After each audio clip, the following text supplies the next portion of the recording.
Hi guys, so I just want to come on here and tell you guys a little bit about my situation with Carlos. I realize that you see him in my videos, you see him with me, you see us together, all that, and I always say, oh, my husband, ex-husband, whatever. So I never really explained, so this is the explanation. We have been together for 16 years and we divorced 3 years ago for the stupidest reasons. I don't even really remember what the major reason was. It was actually, there was nothing major. We just, I don't know, just kind of was leading different lives and felt like we shouldn't be together because we fought a lot, and he was jealous, I was jealous of dumb things. Neither one of us ever cheated on each other, but we were just jealous. I don't know why. Didn't want to give each other space. I don't know, whatever. A lot of little things, and we ended up getting a divorce mainly because of all the fighting. So we sold our house, which is one of the main regrets, because we sold our house and it was beautiful and it was our house and we loved it. We were there for 8 years, and then we ended up in an apartment for a year, which we hated, and it was terrible. After being in a house for so long, going into an apartment was terrible, and it was in kind of like a ghetto neighborhood. It was the only thing we could find. I mean, we looked everywhere. We needed a 4-bedroom, whatever. So after we found the apartment, we're in the apartment for a year. And when I first moved into the apartment, obviously he wasn't there with me because we had just sold our house and we were divorced, and I wasn't letting him move in with me because obviously we just weren't together. So about a month went by without us even talking. I mean, not even once. We didn't talk not one time in a whole month, and he did his thing, I did mine. And it was just like that. And then one day, I don't know who called who. I don't know if I called him, he called me, whatever. No, he called me to ask for his daughter. And he did call me a few times to ask for her, but I just wouldn't take the call. I was so bitter. And he called me and asked for her, and that's when we just started talking. He started coming over to see her and stuff like that. We started talking again, and that's how we kind of just got back together. And so basically it was only a month that we weren't together. So then we ended up living in this horrible apartment together, and it was difficult because we always owned a house. And prior to the one that we owned for 8 years, we owned ones prior to that, a few at the same time and stuff like that, because we flipped houses. We did that a few times. So we've done a few different things. Carlos works for the union. He has a really great job. He makes great money. And the problem is he had a really, really bad accident. And the accident happened when I lived in the apartment for the year. He had 850 pounds of sheetrock fall on top of him, and it crushed his legs.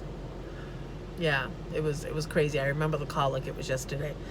I remember my daughter was laying on the couch, and I was just walking around the house just kind of cleaning up and stuff, and he called, and my daughter was like, oh, Dad's calling, and I grabbed the phone and I put it on speaker because he used to call at lunchtime just to say hi. And he's kind of a jokester sometimes, so I thought he was calling and messing with us, because as soon as he called and I put him on the speaker, all I heard was,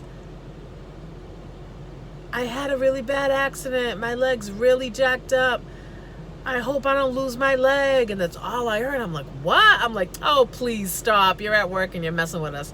And then his foreman takes the phone and says, Mrs. Montero, we're going to take care of it. Don't worry. He's going to be fine. Jaws of Life is coming. I'm like, what? And they're like, Jaws of Life is coming. I'm like, what happened? And then the phone went dead. I'm like, oh my God, the phone went dead. Now I have no idea. So I'm calling back.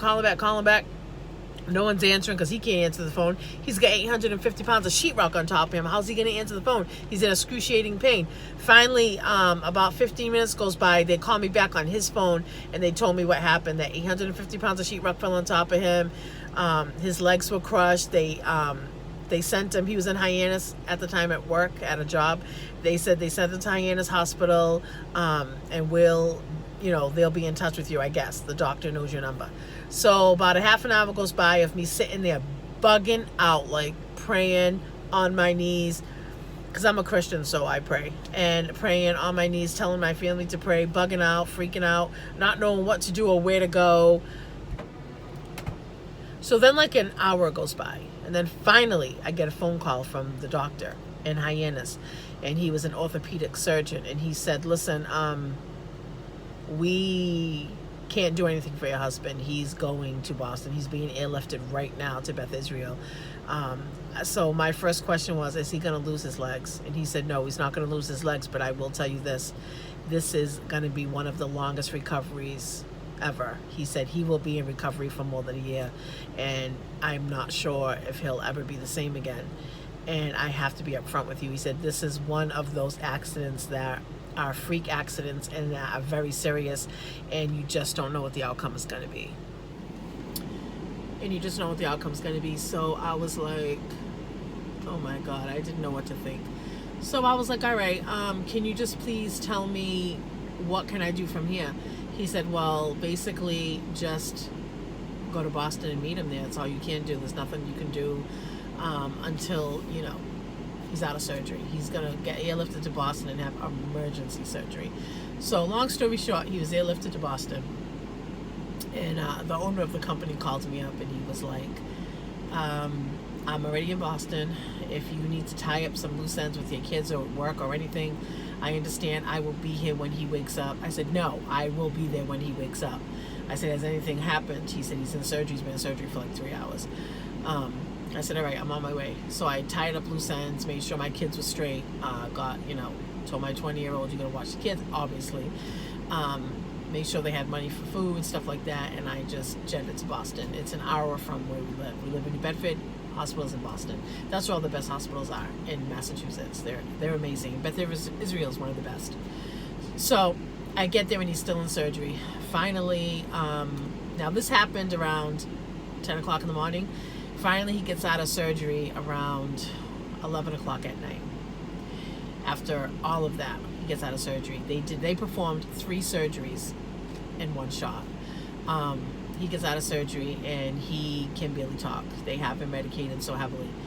All he keeps telling me is, did I lose my leg? Did I lose my leg? I'm like, no, you have your legs, you're fine, whatever.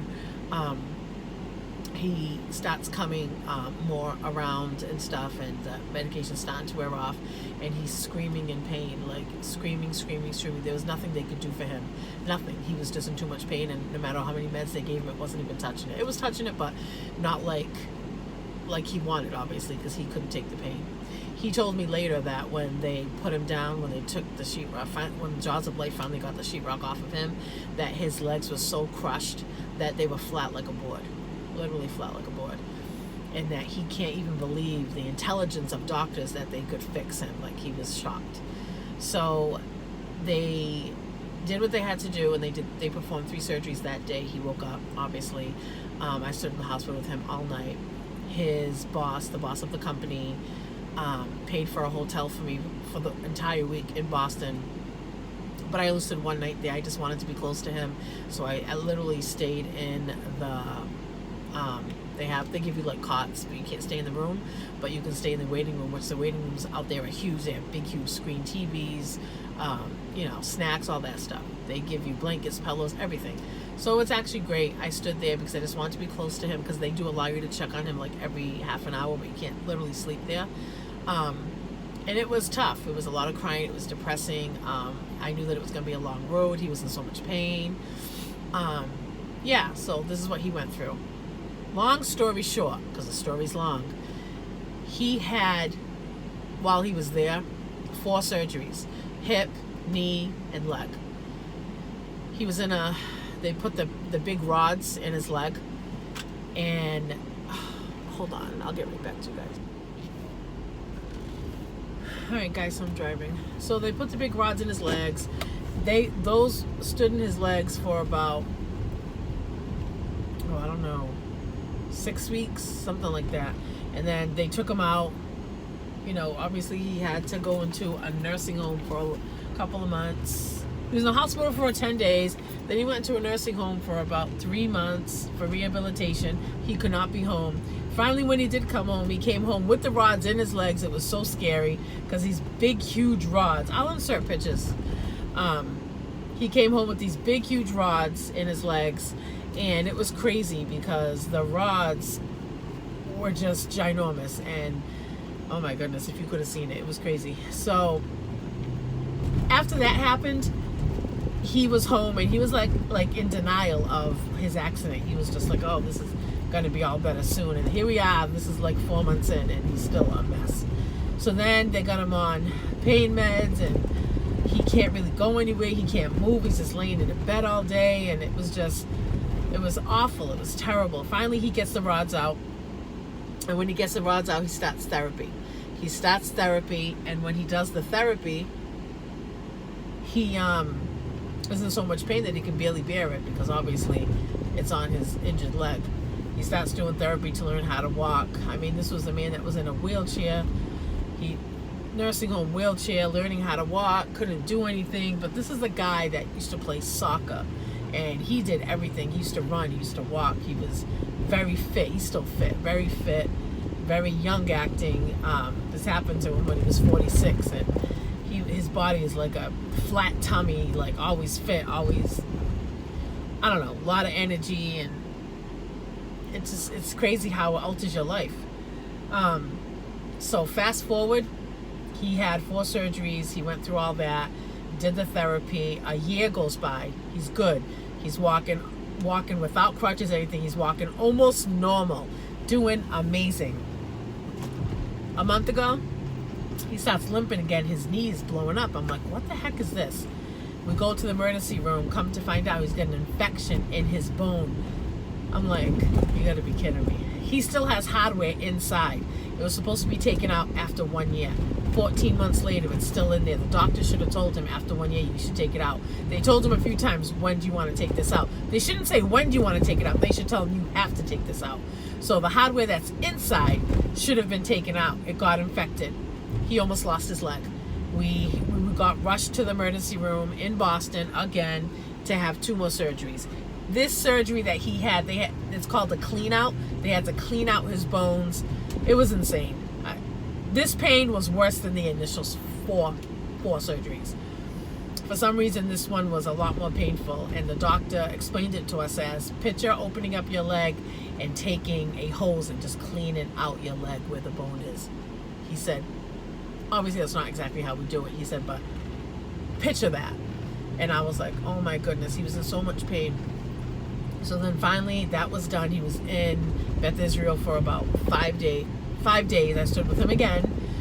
Missed work, the whole thing. I'm a good woman. Like, seriously, he should be very appreciative of me, which he is. But he can be a jerk sometimes. But you know what? That's how men are when they're in pain. What are you going to do? They're like babies. So then he comes home. He's can't walk again, on crutches, not in a wheelchair, but on crutches. Can't do really much. Then he comes home with the PICC line.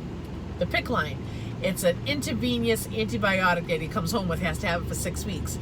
That gets infected. He can't use that. So then they take that out. His arm was a mess, all scratchy and red. That got infected.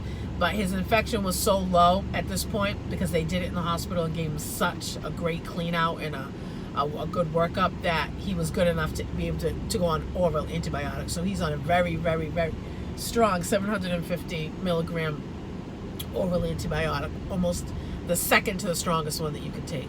So he's on that now, and here we are. He's got about 2 weeks left of his antibiotics, and I got to give him a needle in his tummy every night to prevent blood clots, because he's not as mobile as he usually is. And that's it. That's pretty much the entire story. Obviously, in the end, he's going to get a lot of settlement, which is, you know, the only rainbow in this whole thunderstorm.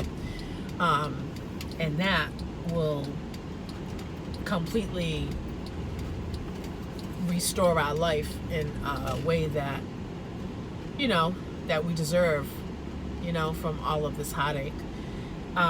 You know, we sold our house and we lived in that crappy apartment, and now we rent a house, and we've been in this house since November, and we rent it, and it's nice. It's a nice house, and we rent it, but it's nothing like what we had. We had a big, beautiful home. We worked hard for it. And now in the future, in the very upcoming months, we're hoping before September, October, that he will be settled, that he will settle on his case, and he will be very comfortable financially. We will be very comfortable financially. And our dream is to live on the water. It always has been. So now that dream is going to come true. We're planning on building a house on the water. And that is going to be what we want to do, and that's what we're going to do. So Carlos and I have been together 16 years. We broke up for that 1 month, like I said. We've been together since then, and we love each other. We've had our ups and downs, granted, but we'll be together forever, God willing. And we are planning to get married again after he gets his settlement and the money and everything is like kind of, done.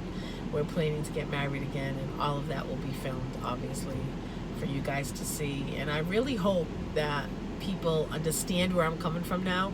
When I say husband, not husband, boyfriend, I don't know what to say anymore. When we're at the doctors and the hospitals and stuff, I just say my husband because it just sounds better. It's just easier. We have the same last name, whatever. And HIPAA too. They really can't talk to me if I'm not his wife. So they just all think I'm his wife. They don't know we're divorced, whatever. His lawyers talk to me. Everyone talks to me because they think I'm his wife. So we just kind of keep it that way. So I just say wife because I'll be his wife again in the future. And and we have 3 children.